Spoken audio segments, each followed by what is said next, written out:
일단 광따와 중시는 그 중앙직속, 중국 공산당 중앙직속의 5개 회사 가운데 이제 개혁개방이 창구였죠. 천안문 사태 때 5개 중에서 3개가 정리되고 광따하고 시틱 중심만 남습니다. 그러니까 대외개방의 창구로서 그 자본을 유치하고 그리고 그 자본을 유치해서 기간 산업에 투자하고 다시 또 그 기간 산업들을 증시에 상장하는 그런 투자 회사 역할까지 한 종합금융회사로 이제 성장을 했는데 그 성장사를 압축적으로 보여주는 그 민간 부분에서 압축적으로 보여주는 회사라고 할 수 있습니다. 자, 그런 기업의 성장사를 함께한 주인공으로부터 오늘 많은 말씀 궁금하실 텐데요. 일단 제가 몇 가지 질문을 드리고 중간중간 질문을 좀 이어서 받도록 하겠습니다. 첫 번째 질문입니다. 일단 40년 개혁개방사에서 이 기업의 역할, 특히 이제 기능적 측면에서 개혁개방의 이 중신이나 광따 같은 기업은 어떤 역할을 했다고 평가하실 수 있는지, 특히 이제 북한의 대외 개방의 경우에 광따나 이 시틱의 경험은 어떤 시사점을 가질 수 있는가, 그 부분을 좀 질문드리고요. 두 번째는 중국의 개혁 개봉 그 성공사를 평가할 때요. 하나는 인구 보너스를 얘기하고요. 또 홍콩의 존재감을 얘기하는 경우가 많습니다. 이제 시틱 같은 경우는 베이징에 본부를 뒀고 또 지부를 홍콩에 두셨고요.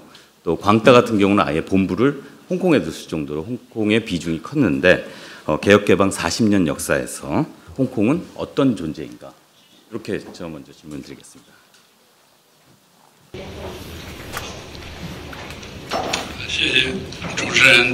네, 감사합니다. 정영원 사회자님께서 중국 개혁 개방의 그 창구에 대해서 아주 잘 이해하고 계신 것 같습니다. 저희는 과거에 개혁 개방 초기에 5개의 회사를 설립을 했습니다. 그리고 나서 나중에 1989년에 그 나머지 회사는 모두 다 문을 닫았고요. 그중에 중신, 광따 2개만 남게 되었습니다. 그 과정을 보면은요, 그 당시의 배경을 보면은 민중들이 많은 의견이 있었습니다. 관변이라는 것에 대해서 많은 의견을 내놓았습니다. 관변 기업에 대해서요. 국민들은 이런 권력을 갖게 된다면 이익의 부패가 나타날 것이다. 이것을 용인할 수 없다라는 그런 반대 의견이 나타났습니다. 그래서 이 회사들이 문을 닫게 되었죠. 그리고 중신, 광따 2개만 남게 되었습니다. 이것이 중국 개혁개방의 초기에 어떤 창구 역할을 했습니다. 개혁개방의 그 과거 성장사를 모두 다 함께 해온 기업입니다. 중신도 역시 개혁개방과 함께 해왔고요. 광따는 좀 늦게 시작했지만 중신보다는요. 근데 이 본부를 직접 홍콩에 세웠고 저도 홍콩에서 16년 동안 일을 했습니다. 이런 부분을 봤을 때 그 당시에 그러니까 초기 개혁개방 초기 중국의 시스템을 보면 계획 경제 시스템 체제를 여전히 유지하고 있었고요. 이것이 가장 전형적인 상대적으로 좀 폐쇄적인 그리고 좀 경직되어 있는 시스템이었습니다. 그 당시에 중신은 어떤 새로운 시스템을 만드는 촉진제 역할을 했던 것이 중요한 역할입니다. 여러 중요한 부분에 핵심적으로 개혁개방을 실시했던 것이죠. 예를 들면 경제 특구가 바로 그런 예고요. 덩샤오핑 동지가 개혁개방의 핵심 지역으로 삼았던 지역들이 있습니다. 중신과 동서평의 개혁개방을 실시하기 위한 중요한 도구 창구가 되었습니다. 어떻게 외부와 교류하고 어떻게 외자를 유치하고 투자를 하게 될지에 대해서 많은 고민들을 했었고요. 중국 개혁개방의 길을 걸어왔습니다. 많은 외자 투자들을 각 영역과 각 분야의 주식 외자 투자를 개방을 했고요. 주식시장도 개방을 했습니다. 25개 외자 기업들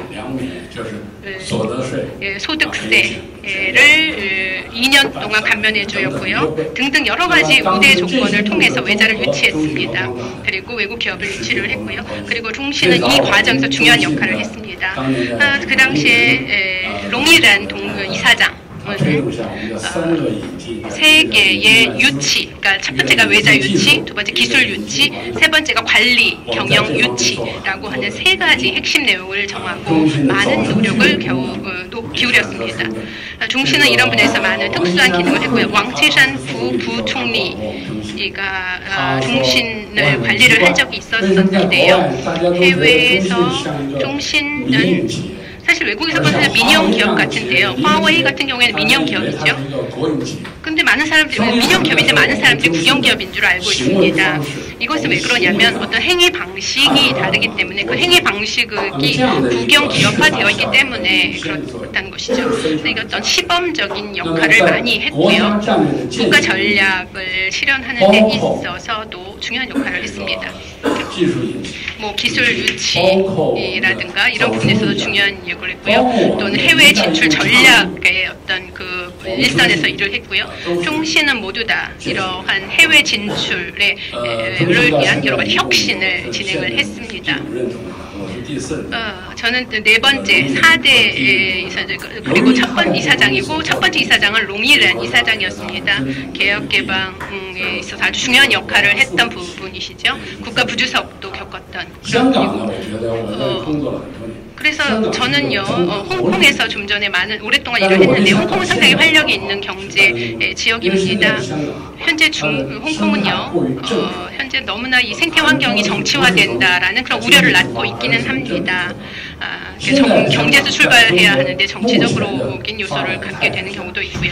이런 부분은 좀 우려를 낳고 있지만 하지만 홍콩은 중국을 위해서 이런 중요한 활력을 불어넣는 역할을 하고 있다고 생각합니다. 그것이 홍콩의 역할이고요. 그래서 광따의 본부를 홍콩에 세웠습니다. 2014년에 모두 다 홍콩에서 저희가 상장을 했고요. 홍콩의 상장 회사로 이름을 올렸습니다. 예.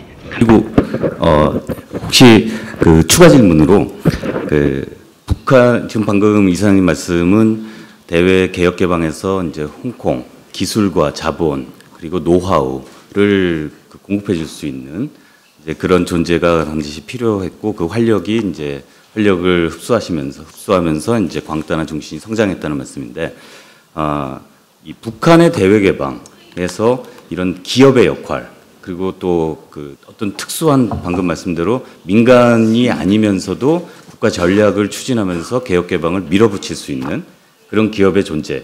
그 존재의 역할은 어느 정도의 비중이나 어떤 그 개혁 개방에서 기능을 차지하고 있다고 볼 수 있을까요?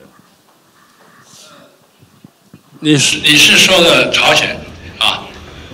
네, 북한에 대해서 말씀을 하셨군요. 네, 제가 좀 유감스럽게 생각하는 것은요, 40년 동안 이 분야에서 어떤 좀 기회가 적었다. 예. 지금까지 북한과 북한의 투자라든가 북한과 어떤 실질적인 어떤 교류를 할 수 있는 기회가 적었다는 것이 유감스럽게 생각합니다. 만약에 북한이 개방의 노선을 걷게 된다면 그리고 환경을 변화시키고자 한다면 중국의 자본이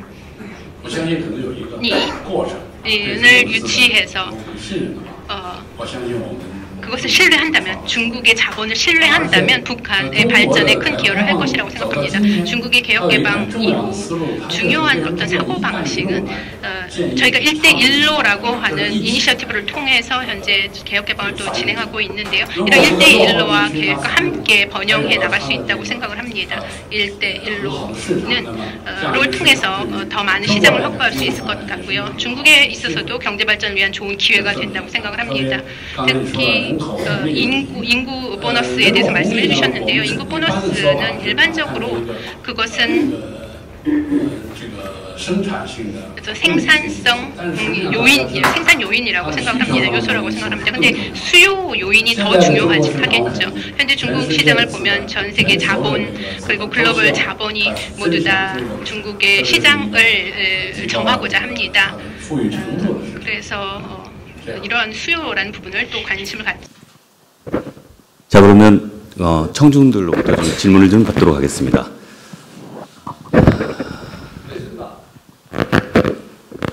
자, 예.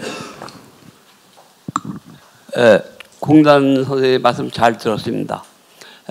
중국의 개혁개방 과거를 이야기하셨는데 이젠 중국도 오늘의 개혁개방이 있어야 된다고 생각합니다. 이게 무슨 말인가 하면은 지금 북한은 핵무기로 미국을 위협하고 있습니다. 이와 같은 때에 중국이 계속 북한을 지원하면 중국과 미국과의 관계는 악화될 수밖에 없어요. 또 일본의 핵 개발 및 재무장도 자극하게 됩니다. 계속 중국이 북한을 지원하면. 지금 북한은 핵 개발 완성했을 뿐 아니라 ICBM도 있어요.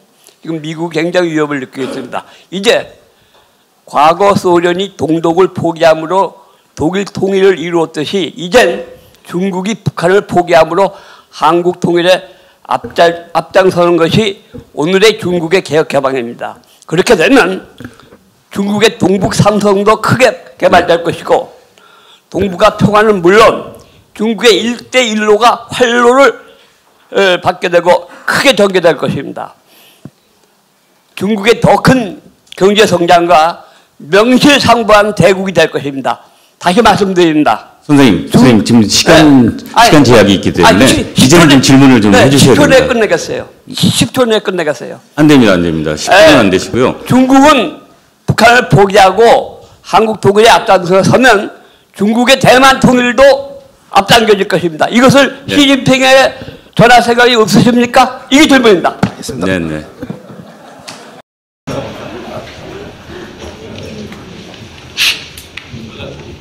刚才你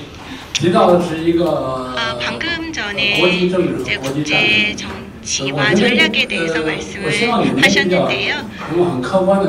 좀 더 이렇게 객관적으로 알아보신다면 중국이 장기적으로 견제해온 그런 태도에 대해서 알 수 있을 거라고 생각합니다. 과거 2자 회담에서 또 6자 회담을 추진해 왔고요. 그리고 그 이후에 다시 또 좌절을 겪으면서 2자 회담이 진행이 됐습니다. 중국은 또 견고하게 북한이 핵무기를 포기해야 된다라는 것을 그런 태도를 유지해 왔습니다. 그래서 북한이 더 이상 핵을 가지는 상황에 있어서는 안 된다고 생각을 합니다. 제가 중국이 북한을 지원한다는 말씀을 하셨는데요. 사실 그런 상황이 아니라고 말씀을 드립니다. 저는 민간 연구 재단에 속하는 사람으로서 저의 관찰, 저의 경험을 통해서 보자면 제가 보고 있는 상황으로 말씀드리자면 시주석과 김정은이 3차례 거쳐서 만남을 가졌습니다. 이러한 것은 북한, 한반도의 비핵화에 대단히 중요한 평화 프로세스에 대단히 중요한 과정이라고 생각을 합니다. 저는 일반적인 보통 중국인으로서 우리는 모두 한반도 문제가 평화적으로 해결되기를 바라고 있습니다. 과거 한 시기 동안 한반도의 양쪽이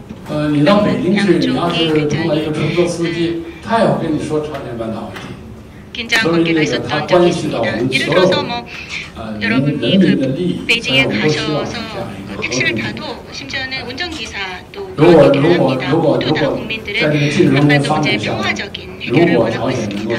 만약 이런 과정이 잘 진행이 돼서 경제개혁을 추진하게 된다면 중국은 많은 면에서 이를 지원하고 도울 것입니다. 감사합니다. 네. 예. 앞에 계신 분.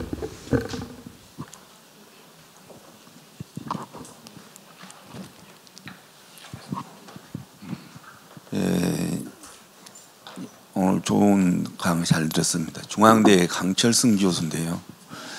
이제 문제는 우리가 북한을 우리가 남북 정상회담도 했고 북미 정상회담도 했고 또 김정은이가 또 중국을 시진핑 수석을 3번이나 만나고 그랬는데 문제는 우리 그 북한이 개혁 개방을 하는데 그 개방이라는 그 개념이 경제적인 이런 사고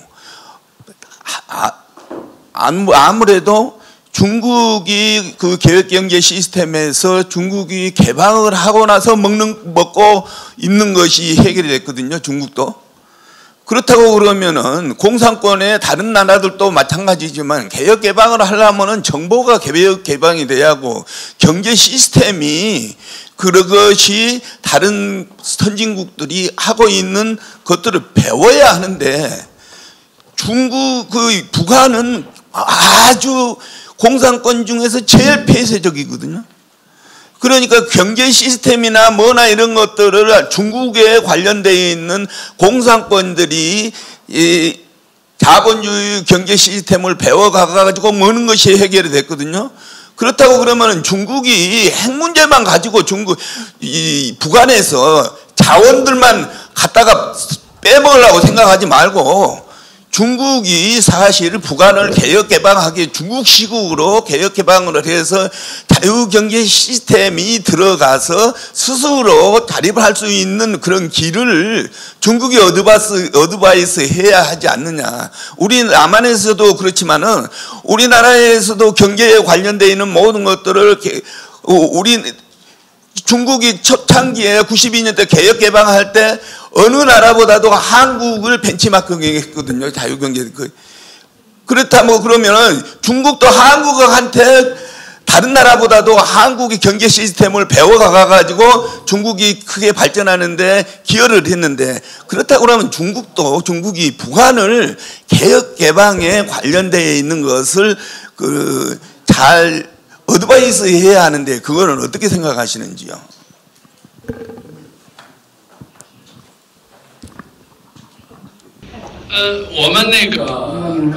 네,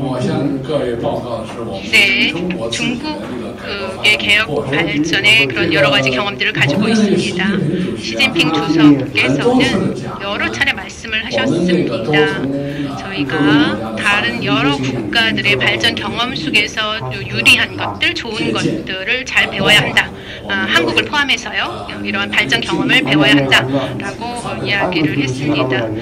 발전 경험을 배워야 한다라고 말씀해 주시고요. 뭐 서구 국가라든가 미국이라든가 일본이라든가 모든 국가의 장점을 배워야 한다라고 말씀하셨습니다.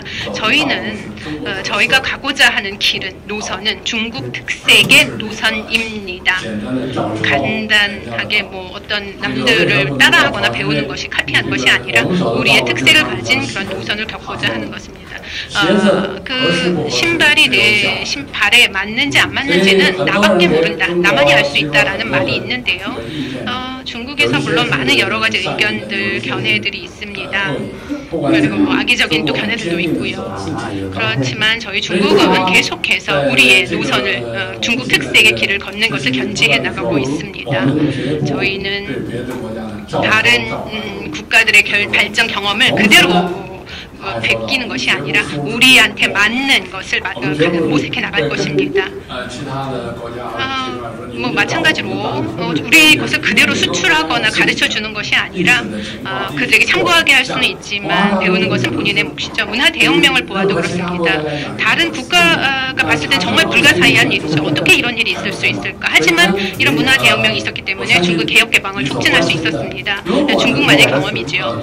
그래서 중국의 경험이 북한의 경제 발전에 있어서 당연히 어떤 계기가 될 수 있다고 생각을 합니다. 하지만 그들의 지도층이 결정할 문제이지요. 그리고 그들의 인민들이 결정할 일입니다. 이에 대해서 저희는 항상 진지한 마음으로 이것을 도울 것이고요. 도움이 필요하다면 도울 것이고요. 저희 중신 개혁발전연구재단도 저희가 어떤 싱크탱크로서 그 부분에서 진지한 태도로 그것에 임할 것을 약속드립니다. 예.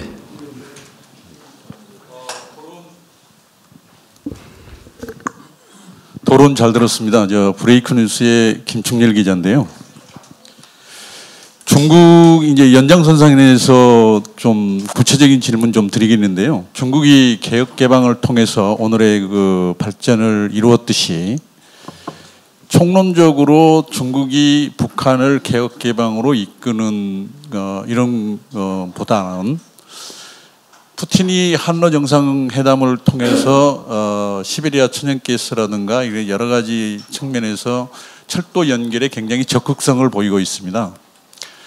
중국이 북한을 순망치안으로 접근할 게 아니라 보다 더 구체적으로 도로나 철도 연결에 좀 온도차가 느껴지는데 그런 부분을 좀 보다 적극적으로 북한을 개혁 개방하는데 좀 이렇게 적성을 보이는 것은 어떻게 생각하시는지 좀 답변해 주십시오.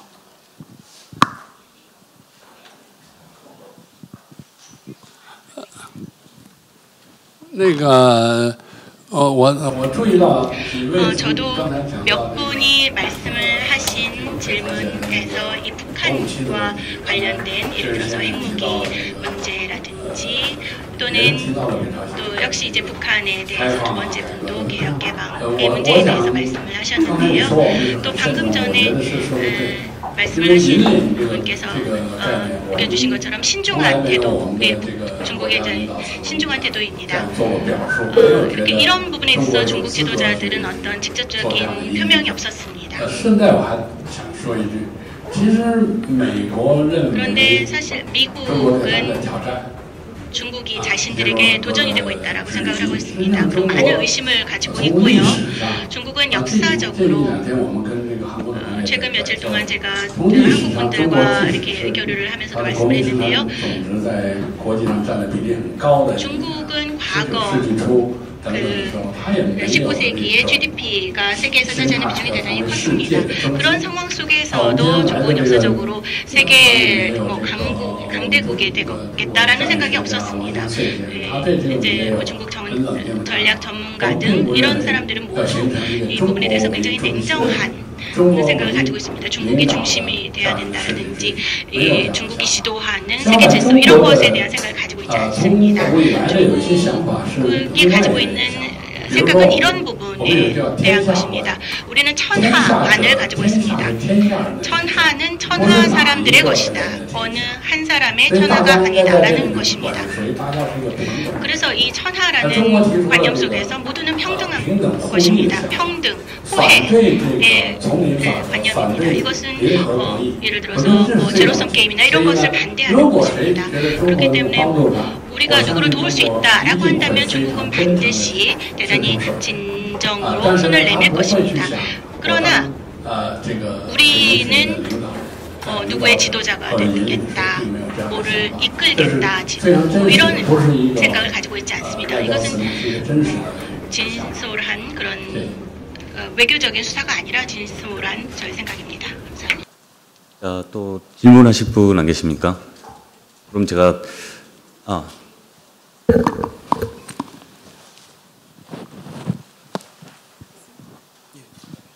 네, 안녕하세요. 강의 잘 들었습니다. 이게 초반에 그리고 지금도 어떻게 보면 진행되고 있다고 생각할 수 있는 그런 중국 개혁 개방의 방식이 뭐 중심 그룹을 통한 그런 외자 유치 그리고 아까 처음에 말씀하셨던 특구를 통한 개발이 어떻게 보면 예전에 그런 되게 중점적인 그런 개발 방식이었다면 뭐 뉴노멀이라고 하는 새 시대 이제 중국에서의 또 다른 그런 단계의 그런 발전 방식은 제 생각으로 그리고 주변에 많은 사람들이 얘기하기로는 뭐 슝안지구와 같은 그런 개발을 통해서 또 다른 단계로 점프를 하는 게 아닌가라는 생각이 들거든요. 그러면 그런 방식의 중국이 개발을 한다고 할 때 이제 주변 국가와의 그런 협력 방식이라던가 이제 그런 방향으로서는 어떤 생각을 갖고 계신 건지 한번 질문을 드려봅니다. 네, 감사합니다. 예, 아주 거시적인 질문을 해주셨는데요. 제가 아마 말씀을 완벽하게 다 대답을 드리기는 어려울 것 같습니다. 저희의 중국의 중앙정부에서는 새로운 개혁개방 이념을 현재 내놓고 있습니다. 예를 들어서 환경 문제라든가 그리고 또 빈부 격차를 해소하는 문제 등등 새로운 발전 어떤 사고를 내놓고 있습니다. 여러분과 저의 발전에 대해서 경험을 공유하자면 방금 제가 말씀드렸던 여러 개의 영역, 금융이라든가 이런 민감한 영역에서도 개방의 길을 걷고 있습니다. 현재 개방 정책을 추진하고 있고요. 중국 국민들이 국제적으로 어떤 첨단적인 서비스를 받을 수 있도록 하겠다는 것입니다. 국제 자본을 함께 공유하고 또 이런 자본도 중국 성장으로 인한 이익을 함께 나눌 수 있도록 하겠다라는 그런 의견을 내놓고 있습니다. 이익을 공유하는 것이지요. 1대1로의 이니셔티브를 통해서 저희가 관심을 갖는 것은 아직 발달하지 않은 이런 국가들에게 기술과 경험을 공유함으로써 또는 관리 경험 또는 자본이라든가 이런 투자를 통해서 이익을 공유하겠다는 것이죠. 아프리카 같은 경우에 저희는 계속 투자 규모를 늘려나가고 있습니다. 물론 서양에서는 이것을 비판하기도 합니다. 중국이 새로운 식민주의를 통해서 이런 자본 침략을 한 것이다 라는 비판을 하기도 하는데요. 사실 그렇지 않습니다. 저희는 SOC 건설을 통해서 이익을 공유하고자 하는 것이죠. 중국은 이런 자신의 경험을 나누고자 하는 것입니다. 먼저 부를 축적하고자 한다면 길을 만들어라 라는 말이 있습니다. 그렇기 때문에 SOC 건설이 중요하다는 것이죠. 그래서 저희는요, 고속철이라든가 현재 중국에서는 이런 고속철이 많이 발달했습니다. 이것도 중요한 발전의 이해라고 할 수가 있습니다.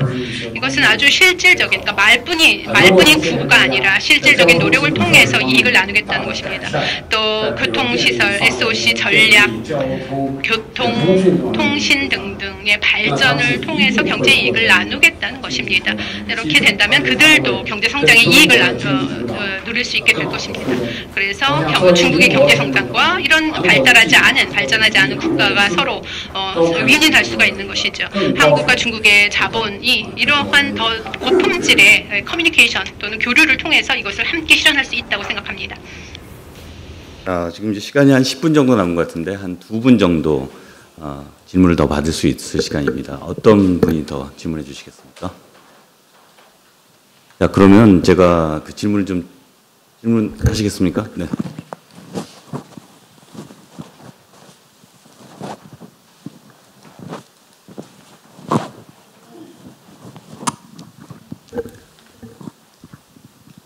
네, 이사장님 발표 잘 들었습니다. 여시제 연구원으로 있는 서정일이라고 합니다. 환경이라든지 빈부, 불평등 문제 이런 것들을 극복하는 중국 계획경제 3.0으로 제대로 가기 위해서는 이 문제들을 낳고 있는 중국의 도시 문제 그리고 농촌 문제 이런 것들이 새로운 모델을 만들면서 진행되어야 된다고 보는데 중신에서도 이에 많은 관심을 가지고 연구하고 계시는 것으로 압니다. 어떤데 초점을 맞추면서 지금 고민하고 계시는지 일반적으로 좀 큰 그림을 좀 알려주셨으면 좋겠습니다.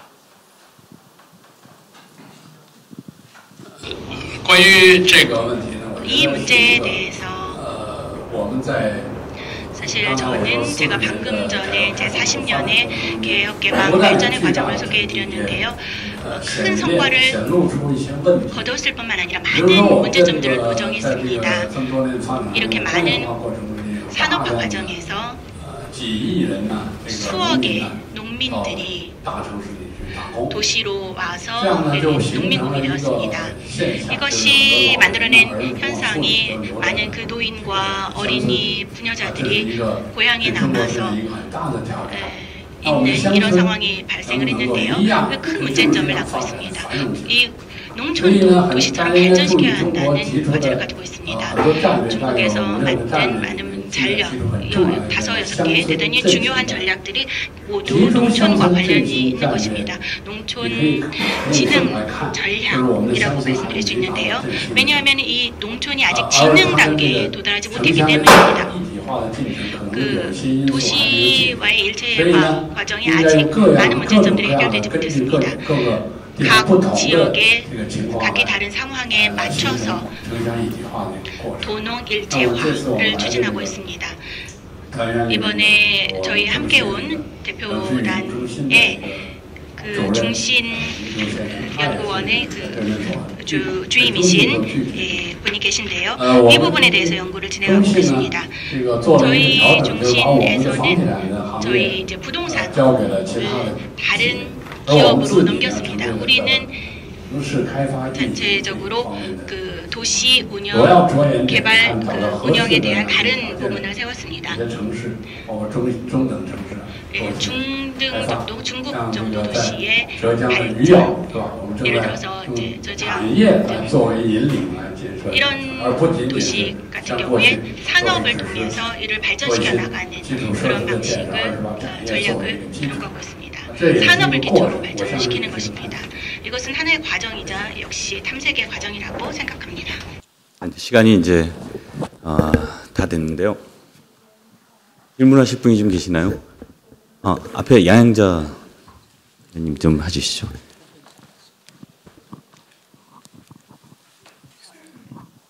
네, 앉아서 하겠습니다. 처음부터 듣지 못했지만 어쨌든 굉장히 관심 있는 분야라서 질문 드리겠습니다. 지금 이제 미중 무역 전쟁이 일어나고 있죠. 근데 미중 무역 전쟁은 중국의 위협을 인식하고 미국이 이제 위협을 인식을 했단 말입니다. 그리고 중국의 굴길을 막는 것이 목적이고, 그래서 이제 이 미중 무역 전쟁은 쉽게 안 끝날 것 같습니다. 그리고 중국은 사실 EU와의 연대가 중요한데 미국은 이를 차단하려고 지금 여러 준비를 하고 있죠. EU가 기축 통화와 안보를 쥐고 있는 미국을 거스르기는 쉽지 않을 것으로 보고요. 미국 입장에서는 중국이나 EU 둘 다 냉전 시대에 자기들이 키워줬다 이렇게 생각하고 있는데 중국이 지금 미국의 리더십을 부정하고 다극화 체제를 준비하고 있는 겁니다.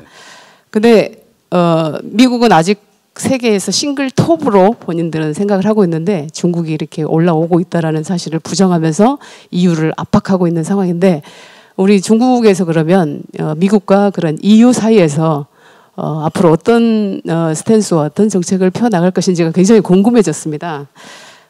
실제로 이제 한국을 보면 한국은 미국과 연합해서 일본과 유럽이 연합한 산업을 괴멸시켰단 말입니다. 그럼 이제 중국도 EU와 연합해서 다국화 체제로 가려고 하는 이 상황이 상당히 흥미롭기도 하고 어떻게 펼쳐질지 궁금하기도 하고, 그에 대해서 어떻게 생각하시는지 좀 여쭙고 싶습니다. 미중 무역 전쟁 국면에서 그 중국의 그 EU와의 어떤 제휴 전략, 이걸 좀 물으신 것 같습니다.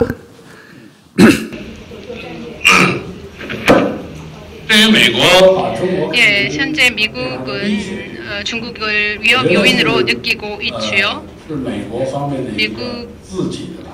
이것은 미국의 자체적인 판단입니다. 자신만의 판단이라고 생각을 합니다. 몇 가지 말씀을 드리면요. 중국은 사실 이런 생각을 가지고 있지 않습니다. 중국은 미국을 대체해서 세계의 중심 국가가 되고자 하는 그런 생각을 가지고 있지 않습니다. 현재 이 세계 질서를 변화시키고자 하지 않습니다. 이것이 중국의 리더들, 결정자들, 정책 결정자들의 생각입니다. 그런데 현재 사실 정부 측에서도 강하게 미국의 도발에 대해서 강하게 지금 대응을 하고 있는데요. 그런데 이것은 중미 두 나라에게 모두 다 불리하다고 생각을 합니다. 그리고 전 세계의 산업 체인에도 위협이 되겠죠. 이것이 실질적인 모습입니다. 중국뿐만 아니라 미국에도 손실을 가져오게 될 것입니다. 미국의 소비라든가 자본에도 타격을 주게 될 것입니다. 이것이 현실이죠. 지금까지 중국의 지도자들은 이미 여러 차례 표현을 하고 있는데요. 이런 상황이 번져나가고 확대되는 것을 원치 않는다라고 이미 여러 차례 밝혔습니다. 유럽연합은 미국이라든가 일본 등에 대해서 어떻게 해야 될지 모르는 상당히 어려운 난처한 위치에 놓여 있습니다. 이것은 제가 민간 기업인으로서의 시각으로 이렇게 생각하는 것입니다. 정치라든가 군사라든가 이런 부분에 있어서 미국과의 관계가 있고 경제에 있어서는 또 중국과의 또 관계를 가지고 있습니다. 이런 것을 어떻게 밸런스를 유지할 수 있을까에 상당히 난처한 입장이죠. 한국도 마찬가지고요. 그러면 어떻게 하면 이러한 상황에서 이런 일방주의를 갈 것인가? 일방주의가 현재의 어떤 새로운 흐름으로 나타나고 있는데요. 이것은 이런 일방주의는 이제는 더 이상 혼자서 무엇을 다 함부로 할 수 없다. 유아 독전이라는 것은 진행할 수 없다. 더 이상 먹히지 않는다는 것을 우리가 모두가 알 수 있습니다. 유아 독전식은 안 됩니다. 상호 호혜가 중요하다고 생각을 합니다. 이런 태도가 중요하다고 생각을 하고요. 일본과 유럽 연합은 명확하게 양자 간의 태도를 현재 취하고 있는데요. 그래서 미국의 이런 일방주의와는 다른 그런 다자간의 그런 방법을 채택을 하고 있습니다. 미국의 대통령이 이러한 모든 이런 세계 정세라든가 흐름을 어떻게 보고 있는지 잘 모르겠는데요. 제가 봤을 때는 이것이 정확하다라고 보기는 어렵다고 생각을 합니다. 앞으로 미래에 이것이 단기간 내에 끝나지는 않겠죠. 하지만 이런 무역전이 계속해서 확대된다면 먼저 이렇게 협상을 하면서 동시에 그 무역전을 지속하는, 그래서 장기전으로 흐르는 형상이 나타나지 않을까 싶습니다. 그래서 한편으로는 협상을 하면서 한편으로는 또 무역전을 지속해 나가는 그 가운데서 균형점을 찾겠죠. 미국 기업이나 미국 기업이 더 많은 이해관계에 영향을 받게 된다면 여러 가지 또 문제를 제기할 수가 있을 것 같습니다. 그리고 중국의 또 안보의 문제도 또 같이 걸려 있습니다. 여러 가지 문제가 복합적으로 연결되어 있죠. 그래서 중국은 미국 대령주의라고 제가 얘기를 했는데, 그러니까 자기가 독자적인 어떤 유아 독전식의 그런 방식은 옳지 않다라고 생각을 합니다.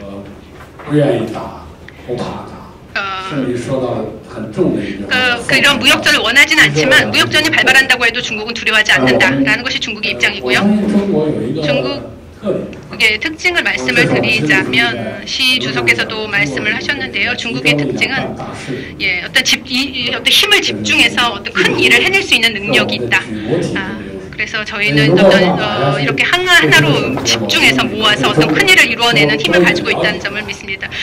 그래서 저희가 이런 부분을 이해하는 것이 중요하다고 생각을 합니다. 홍단 이사장께서 하신 말씀 중에 북한 얘기를 이제 북한과 관련된 얘기 중에 1대1로와 접속을 하겠다 이제 이런 말씀을 하셨는데, 이제 그 관련해서 제가 좀 추가 질문 하나만 더 드리고 오늘 이 질의응답 시간을 마치도록 하겠습니다.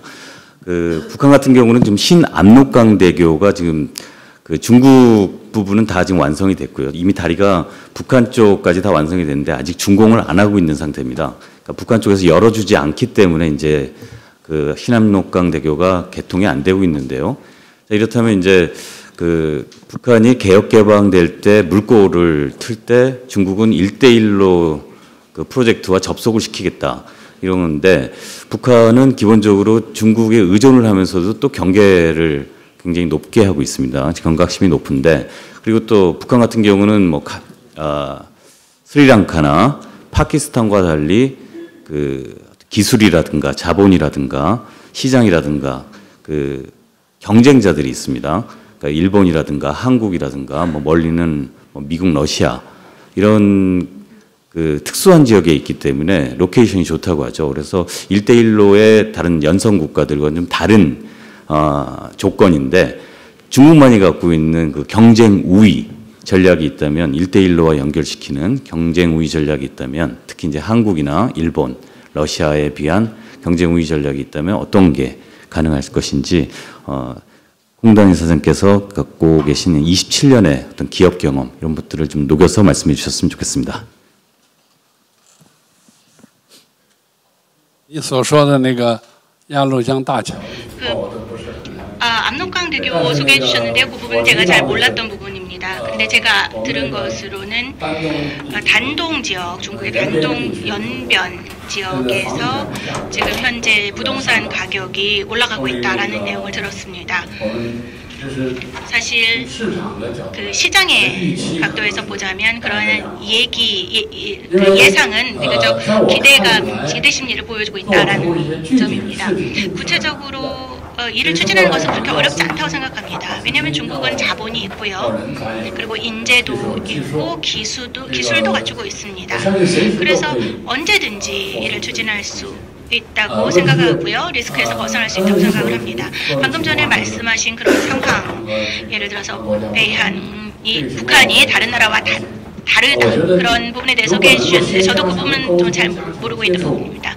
그 교류와 소통을 강화하는 것이 변화를 가져올 수 있다고 생각을 합니다.